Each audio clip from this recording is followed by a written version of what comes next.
Hello everyone, welcome to my class.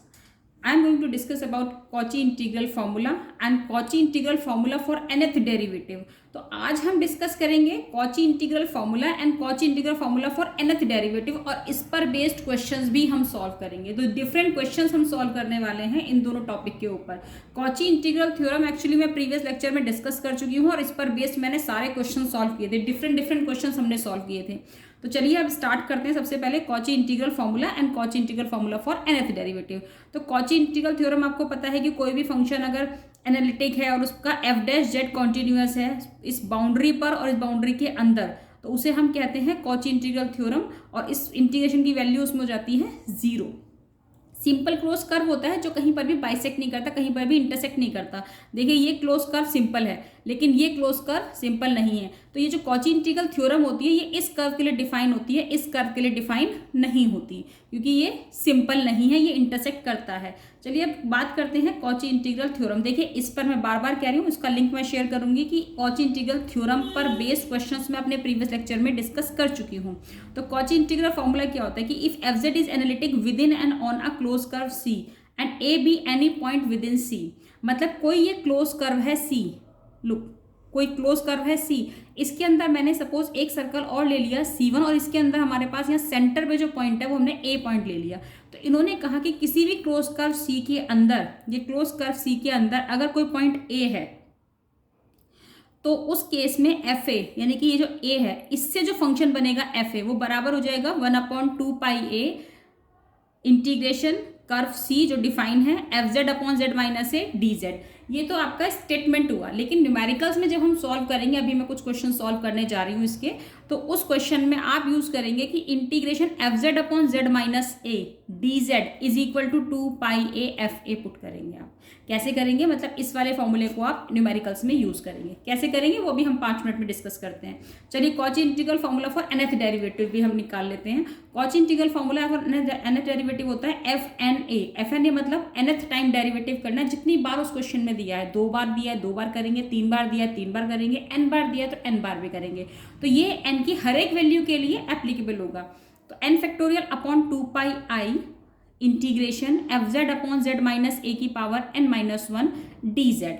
लेकिन numericals में आप फॉर्मूला यूज करेंगे ये वाला, ये इसी से डिराइव हुआ जैसे ये डिराइव हुआ था। तो इस वाले इंटीग्रेशन की अगर मुझे वैल्यू निकालनी है तो इसको मैंने यहाँ लिखा और जो रिमेनिंग है ये 2 पाई आई इसको मल्टीप्लाई में ले गए, n फैक्टोरियल नीचे आ गया। तो हम न्यूमेरिकल्स में ये फॉर्मूला यूज करेंगे। तो यहाँ पर हमने Cauchy इंटीग्रल फॉर्मूला यूज किया, Cauchy integral formula for nth derivative किया। अब हम इस पर बेस्ड कुछ क्वेश्चंस लेते हैं। देखिए फर्स्ट क्वेश्चन की बात अगर हम करते हैं, मैंने आपको बताया कि मैं दोनों ही टॉपिक पे डिफरेंट क्वेश्चंस डिस्कस करेंगे। तो सबसे पहले क्वेश्चन अगर इस फॉर्म में है, क्वेश्चन है इवेल्युएट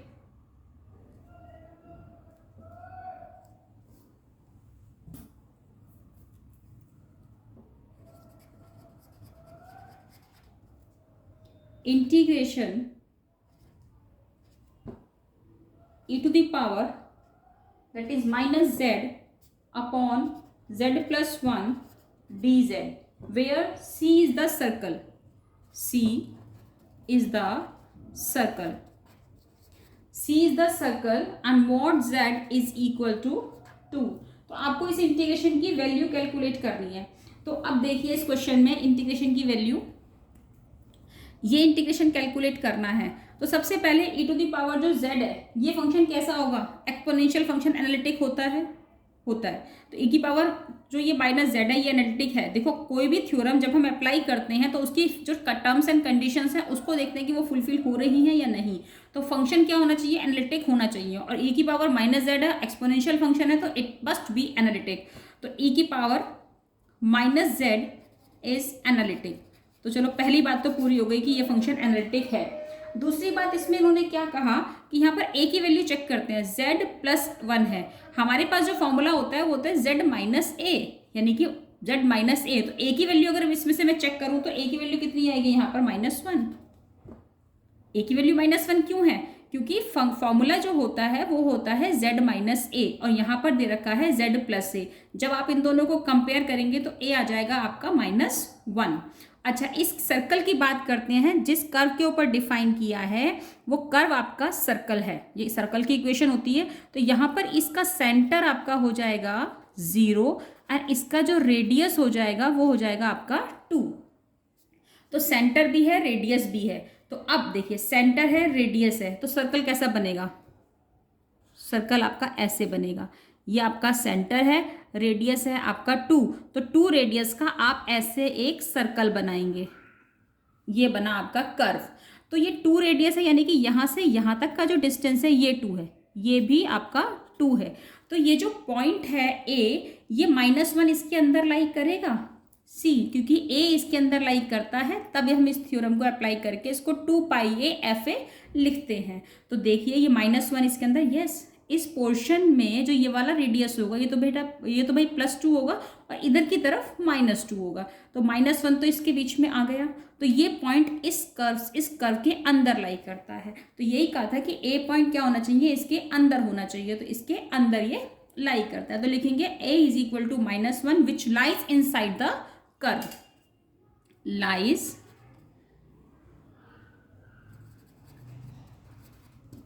इनसाइड द कर्व। तो ये कर्व के अंदर लाई करता है। चलिए, अगर कर्व के अंदर लाई करता है तो इस इंटीग्रेशन की वैल्यू इस इंटीग्रल फॉर्मूले से, इस फॉर्मूले को अगर हम अप्लाई करें तो ये वाला इंटीग्रेशन, देखिए कंपेयर करिए, मैंने कहा था ना थ्योरम का स्टेटमेंट तो ये कहता है, लेकिन हम न्यूमेरिकल्स में इसको यूज करते हैं। तो आप इन दोनों को कंपेयर करिए, लेफ्ट हैंड साइड तो इक्वल है, तो left hand side is equal to किसके होता है कॉची इंटीग्रल थ्योरम से? सी। ये होता है integration C F Z upon, यहाँ पर क्या है value, z - a dz is equal to 2πi/fa।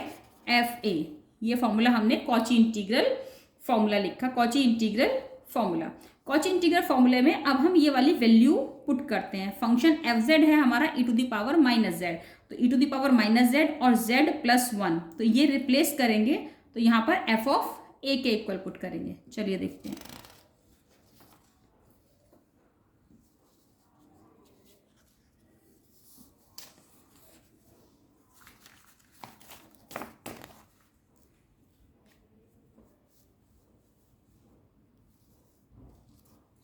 सी, तो मैंने आपको बताया था कि ये वाला वैल्यू था आपका f(z/z - a dz is equal to 2πa/fa)।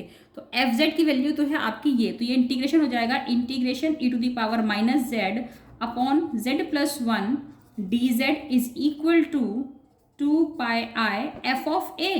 f(a) कितना होगा आपका? f(a) का मतलब होता है कि जो आपका fz है उस फंक्शन में fz में z की वैल्यू आप पुट करेंगे, क्या a की वैल्यू कितनी है? -1, तो -1 पुट करेंगे। सी, यहाँ पर z is equal to a की वैल्यू -1 है, तो ये f(a) होता है। f(a) का मतलब होता है कि जो fz है आपका, fz कितना है आपका यहाँ पर, ये fz कितना है? e⁻⁻z, तो e⁻⁻z में z की जगह पर आप a की वैल्यू पुट करेंगे, इसका मतलब a की वैल्यू आप -1 इस फंक्शन में पुट करेंगे। तो सी, तो हमारा फंक्शन आ जाएगा ये, देखिए उसको बड़े ध्यान से कैसे पुट करेंगे, z की वैल्यू -1 पुट करेंगे fz में, तो ये आ जाएगा आपका 2πi।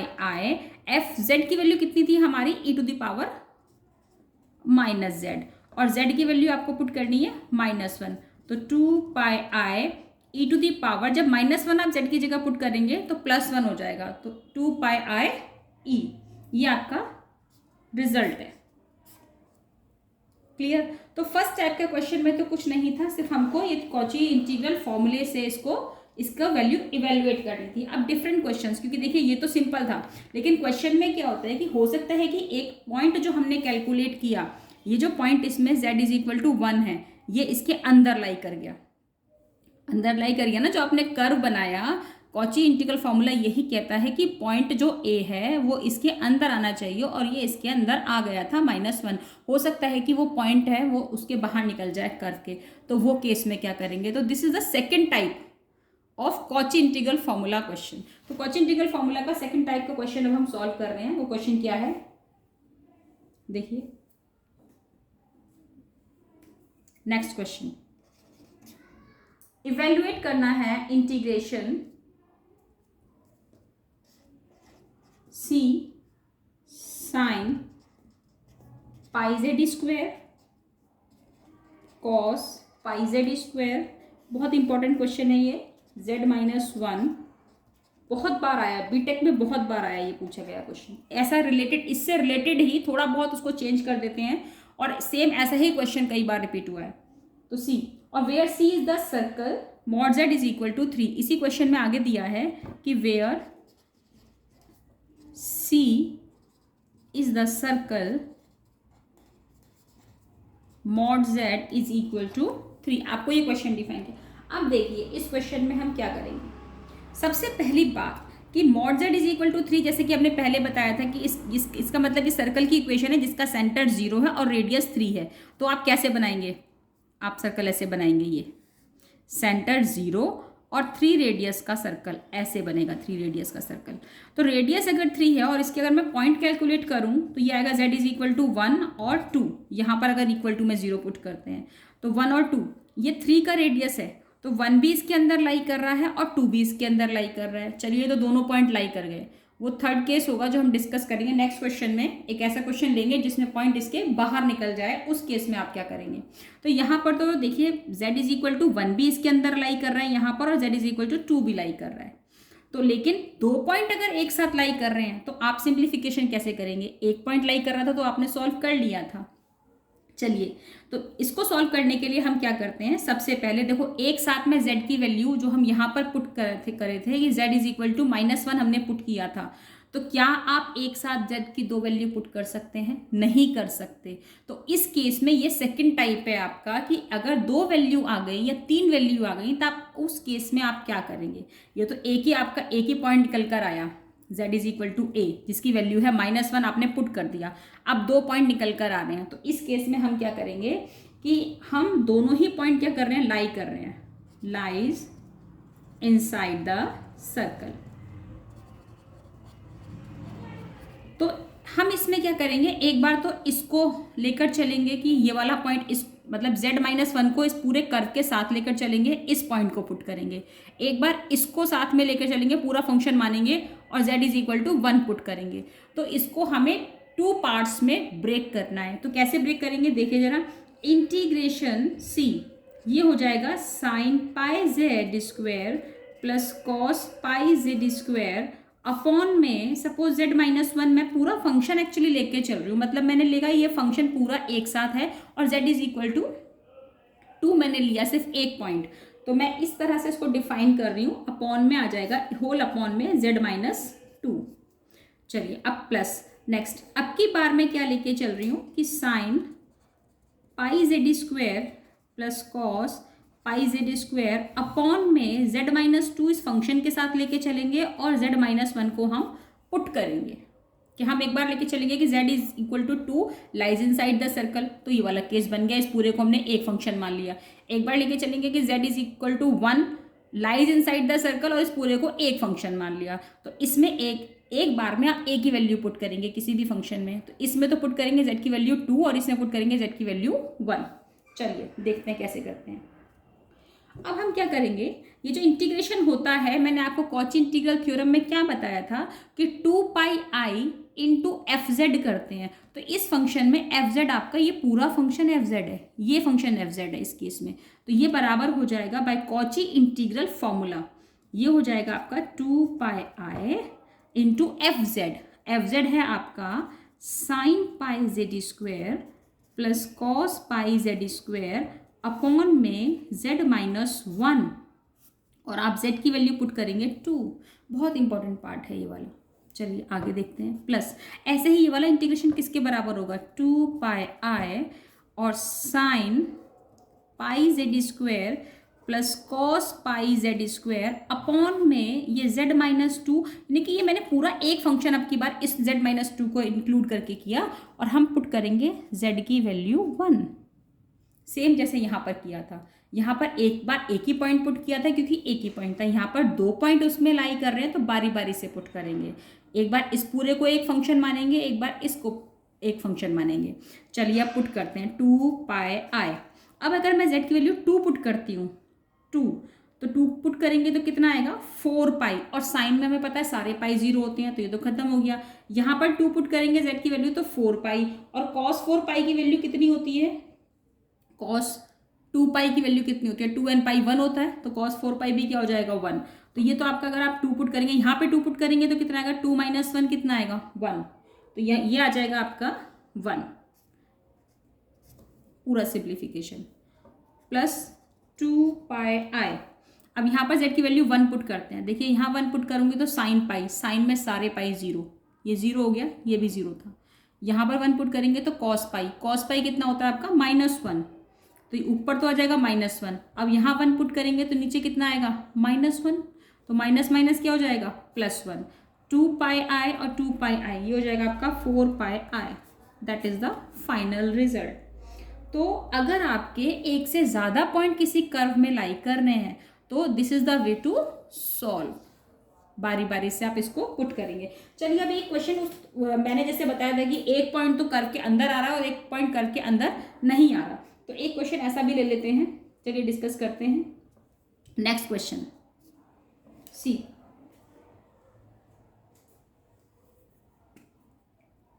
क्वेश्चन है evaluate the following function by Cauchy integral formula.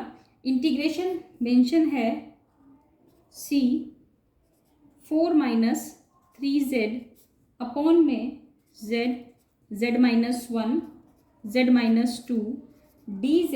साथ में इन्होंने कहा where c is the circle mod z is equal to 3/2। ये है क्वेश्चन। तो इसमें भी अगर देखा जाए इस क्वेश्चन में भी तो सेम उसी की तरह चलेगा, सेंटर 0 है, रेडियस कितना है 3/2, दैट मीन्स 1.5। तो 1.5 का चलिए हम एक सर्कल बना लेते हैं। ये सेंटर है, 1.5 का सर्कल ऐसे बनेगा। इसकी जो रेडियस है 3/2, दैट मीन्स 1.5। अब इसमें जो अगर इसके पॉइंट हम निकालें तो 0, 1 और 2 आएगा। अगर डिनोमिनेटर को 0 के बराबर पुट करते हैं तो 1.5 में 0 भी लाई करेगा, 1 भी लाई करेगा। देखिए सेंटर 0 तो आ ही रहा है, 1 यहाँ कहीं लाई कर जाएगा क्योंकि रेडियस कितनी है, टोटल जो रेडियस है ये 1.5 है, लेकिन जो ये 2 पॉइंट है, ये 2 पॉइंट कहीं यहाँ लाई करेगा। तो 2 lies outside the circle, 0 and 1 lies inside the circle. तो मैंने कहा था कि एक केस तो था कि पॉइंट अंदर आ गया कर्व के, एक पॉइंट है कि एक से ज़्यादा पॉइंट कर्व के अंदर आ गए। एक क्वेश्चन थर्ड टाइप क्या है आपका कि 2 पॉइंट तो कर्व के अंदर आ रहे हैं लेकिन एक पॉइंट कर्व से बाहर जा रहा है। तो हो सकता है कि 2 पॉइंट तो एक आ रहा है एक नहीं आ रहा, तो उन सब सारे केसेस के लिए सेम तरह से सॉल्व करेंगे। तो चलिए डिस्कस करते हैं। देखो जो पॉइंट कर्व से बाहर जा रहा है यानी कि 2 किसका था, z -2 का, तो आप इस z -2 को इस वाले फंक्शन के साथ लिखेंगे। तो यानी कि ये पूरा एक फंक्शन हो गया। तो इसका मतलब जो फंक्शन बनेगा 4 - 3z अपॉन z -2 को तो आपको एक साथ लेना ही पड़ेगा। 4 - 3z अपॉन z -2 तो एक फंक्शन बनी गया। अब बात आती है, एक बार तो आप पुट करेंगे z की वैल्यू 0 जैसे इस क्वेश्चन में किया था, एक बार आप पुट करेंगे z की वैल्यू 1। तो देखिए जरा कैसे करते हैं सॉल्व। तो आप इसको कैसे डिफाइन करेंगे, कैसे लिखेंगे। आप इस इंटीग्रेशन को देखो, मैंने कहा था कि बारी बारी से पुट करेंगे तो इसको ब्रेक करके करना पड़ेगा। तो इंटीग्रेशन आपका हो जाएगा c 4 - 3z अपॉन z -2।